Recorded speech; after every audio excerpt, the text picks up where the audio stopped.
మంత్రి సీతక్క సంచలన వ్యాఖ్యలు చేశారు. రాష్ట్రంలో ఫుడ్ పాయిజన్ ఘటన వెనుక కుట్రకోణం ఉందంటున్నారు ఆమె. ఓ రాజకీయ పార్టీ కుట్ర ఉందని కూడా అనుమానాన్ని వ్యక్తం చేయడం జరుగుతోంది. మంత్రి సీతక్క కుట్ర ఎవరు చేశారనేది బయట పెడతామంటున్నారు ఆమె. కుట్రలో భాగమైన అధికారుల ఉద్యోగాలు తీసేస్తామంటున్నారు మంత్రి. నిర్మల్ ఇథనాల్ కంపెనీకి అనుమతి ఇచ్చిందే బీఆర్ఎస్ కూడా చెప్పుకొచ్చారు. కేటీఆర్ కు చిత్తశుద్ధి ఉంటే దిలావర్పూర్ కి రావాలంటూ కూడా మంత్రి సీతక్క సవాల్ చేశారు. దానికి సంబంధించిన బ్రేకింగ్ న్యూస్ చూస్తున్నారు. మంత్రి సీతక్క సంచలన వ్యాఖ్యలు చేశారు. రాష్ట్రంలో ఫుడ్ పాయిజన్ ఘటనల వెనుక కుట్రకోణం ఉందని అంటున్నారు మంత్రి సీతక్క. ఓ రాజకీయ పార్టీ కుట్ర ఉందంటూ కూడా అనుమానాలు వ్యక్తం చేయడం జరుగుతోంది. కుట్ర ఎవరు చేశారనేది బయట పెడతామంటున్నారు మంత్రి. కుట్రలో భాగమైన అధికారుల ఉద్యోగాలు తీసేస్తామంటున్నారు. నిర్మల్ ఇథనాల్ కంపెనీకి అనుమతి ఇచ్చింది బీఆర్ఎస్ అంటూ కూడా చెప్పుకొచ్చారు మంత్రి సీతక్క. కేటీఆర్ కు చిత్తశుద్ధి ఉంటే దిలావర్పూర్ కు రావాలంటున్నారు మంత్రి. ఇంకా మేమన్నారు ఇప్పుడు చూద్దాం.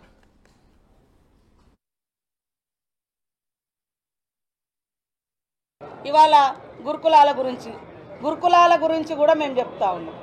ముందుగాల కేటీఆర్ మీ హయాంలో ఎంతమంది చనిపోయిర్రో ఆ రోజు ఒక్కరి దగ్గర కూడా మీరు పోలే. కనీసం ఇప్పుడైనా ప్రతిపక్షంలోకి వచ్చినావు కదా, ఈ రోజు పోండి. మొన్న వాంకడి ఘటనలో మా మంత్రులు నలుగురు ఫాలోఅప్ చేసినాం, నేను కూడా ఫాలోఅప్ చేసిన. మా దామోదర్ రాజనరసింహ గారు రెగ్యులర్గా అక్కడ హెల్త్ మినిస్టర్గా వారు ఉండి ఎప్పటికప్పుడు అందుబాటులో ఉన్నారు. 2 మినిస్టర్లు అక్కడ చేసిండ్రు. ఇంకా మేము పోలే మా నలుగురు మినిస్టర్లు అక్కడ నిరంతరం చేసినాం. అదే కాకుండా 16 లక్షలు ఖర్చు పెట్టినాం అమ్మాయిని బతికించడం కోసం. మధ్యలో అమ్మాయి అంటే ఒక కొద్దిగా కోలుకున్న తర్వాత సడన్గా మరి హార్ట్ స్ట్రోక్ లాగా కార్డియక్ అరెస్ట్ తోటి మళ్ళీ కోమాలోకి వెళ్ళిపోయి చనిపోవడం జరిగింది. అయినా కూడా మా యొక్క ఎమ్మెల్సీ దండ విఠల్ గారు మొత్తం అక్కడ కాపలా ఉన్నట్టుగానే ఉండి పర్యవేక్షణ చేయడం జరిగింది. మరి హైదరాబాద్ నిమ్స్ కంటే ఇంకా అత్యున్నతమైనదైతే నిమ్స్ మన అందరికీ అత్యున్నతమైన హాస్పిటల్. దాంట్లో మేము ట్రీట్మెంట్ ఇచ్చే ప్రయత్నం చేసినాం. 25 రోజులు ప్రయత్నం చేసినాం. అంతిమంగా సరే కొన్ని ఇబ్బందులతోటి ఆమె చనిపోయింది. అయినా కూడా మేము అన్ని రకాలుగా ఆ కుటుంబానికి భరోసానిచ్చినాం, ఆదుకుంటున్నాం.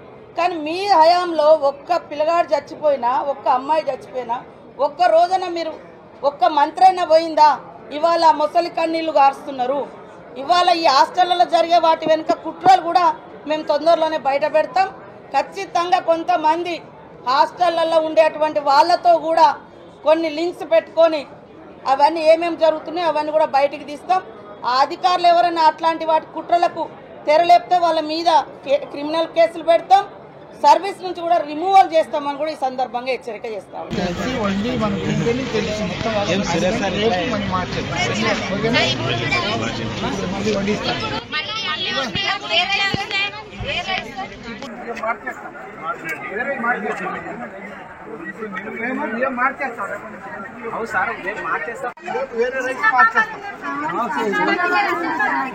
జరగదు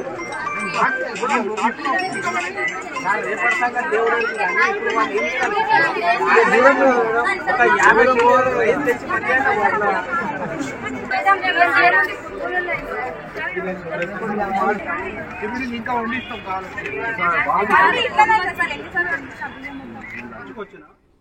ఇదే అంశానికి సంబంధించి అప్డేట్స్ అందించేందుకు మా ప్రతినిధి మధు ఫోన్ లైన్లో సిద్ధంగా ఉన్నారు. At the same time live లో కూడా సిద్ధంగా ఉన్నారు. మధు, ఇటు మంత్రి సీతక్క కీలక వ్యాఖ్యలు చేయడం జరిగింది, సంచలన వ్యాఖ్యలు చేయడం జరిగింది.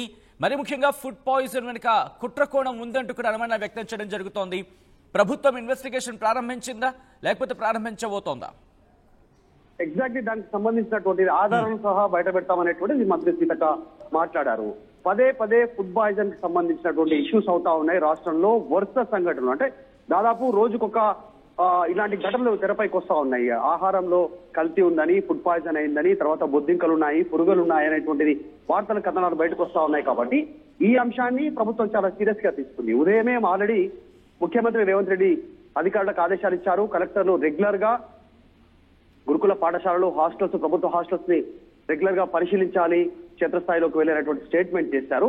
సో ఇప్పుడు మంత్రి కూడా అదే వ్యాఖ్యలు చేశారు. ఈ ఫుడ్ పాయిజన్ ఘటన వెనకాల ఒక రాజకీయ పార్టీ ఉందంటూ మాట్లాడారు. అంటే ఏ రాజకీయ పార్టీ అనేటువంటి పేరు చెప్పకపోయినప్పటికీ పరోక్షంగా బీఆర్ఎస్ ఉద్దేశించే ఈ రకంగా మంత్రి వ్యాఖ్యలు చేశారు అనేటువంటిది చర్చ కొనసాగుతా ఉంది. గతంలో ఈ గురుకులాలకు సంబంధించినటువంటి విషయంలో పూర్తి స్థాయిలో బాధ్యతలు తీసుకున్నటువంటి ఎవరైతే ఆర్ఎస్ ప్రవీణ్ కుమార్ ప్రస్తుతం బీఆర్ఎస్ పార్టీ నాయకులు, ఆయన హస్తం ఉంది అనేటువంటిది కాంగ్రెస్ పార్టీ నాయకులు చెప్పే ప్రయత్నం చేస్తా ఉన్నారు. ఈ కావాలనే ప్రభుత్వాన్ని బ్లేమ్ చేయాలి ఏదో ఒక విషయంలో అనేటువంటిది ఇప్పటికే మూసి, హైడ్రా, లగచర్ల, తర్వాత దిలావర్పూర్ కు సంబంధించినటువంటి ఆ గ్రామంలో ఇథనాల్ ఫ్యాక్టరీకి సంబంధించిన అంశంలో ఇప్పుడు ఈ ఫుడ్ పాయిజన్ పేరిట ప్రభుత్వాన్ని ఇరుకునబెట్టే కార్యక్రమాలు చేస్తా ఉన్నారు. ఇందులో కుట్ర కోణం దాగి ఉంది అనేటువంటిది ప్రభుత్వం భావిస్తా ఉంది. త్వరలోనే ఎవరెవరితో మాట్లాడుతూ ఉన్నారు, ఏ హాస్టల్లో ఫుడ్ పాయిజన్ అయింది, దీనికి సంబంధించినటువంటి కారణాలను వెతికే పనిలో ప్రభుత్వం ఉంది, త్వరలో ఆధారాలతో ముందుకు వస్తామనేటువంటిది స్టేట్మెంట్ చేశారు. దానితో పాటు ఇథనాల్ ఫ్యాక్టరీకి సంబంధించినటువంటి విషయంలో ఆ ఫ్యాక్టరీ తలసాని శ్రీనివాస్ యాదవ్ కుమారుడు, టీఆర్ఎస్ పార్టీ నాయకుడు, ప్రస్తుతం ఎమ్మెల్యే సనత్ నాగ్ సంబంధించి ఆయన కుమారుడు డైరెక్టర్ గా ఉన్నారు. వారి ఆధ్వర్యంలో కేసీఆర్ సంతకాలు పెట్టారు, ఆ ఫ్యాక్టరీకి అనుమతి ఇచ్చారు, కేంద్రం కూడా అనుమతి ఇచ్చింది. ఇది ఇప్పుడు మళ్ళీ ఏదో మేము అనుమతిస్తే ప్రభుత్వం పైన ప్రజలు తిరుగుబాటు, రైతులు తిరుగుబాటు అనేటువంటి తప్పుడు ప్రచారం చేస్తా ఉన్నారు. అసలు మేము దాన్ని క్యాన్సిల్ చేస్తూ నిర్ణయం తీసుకోవడం జరిగింది.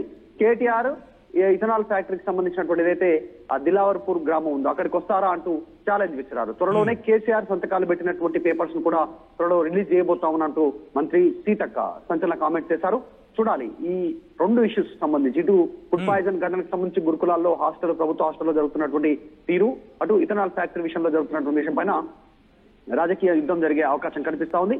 ఒక మాట వరుసకు ఒకరికొకరు మాటల దాడి పెంచుతూ పోతూ ముందుకు కనిపిస్తా ఉన్నట్టు సిచ్యువేషన్ కనిపిస్తుంది. Sachin. Right Madhu, breaking news చూస్తున్నారు. మంత్రి సీతక్క సంచలన వ్యాఖ్యలు చేశారు. రాష్ట్రంలో ఫుడ్ పాయిజన్ ఘటనల వెనుక కుట్రకోణం ఉందని అంటున్నారు మంత్రి సీతక్క. ఓ రాజకీయ పార్టీ కుట్ర ఉందని అనుమానాన్ని వ్యక్తం చేస్తున్నారు.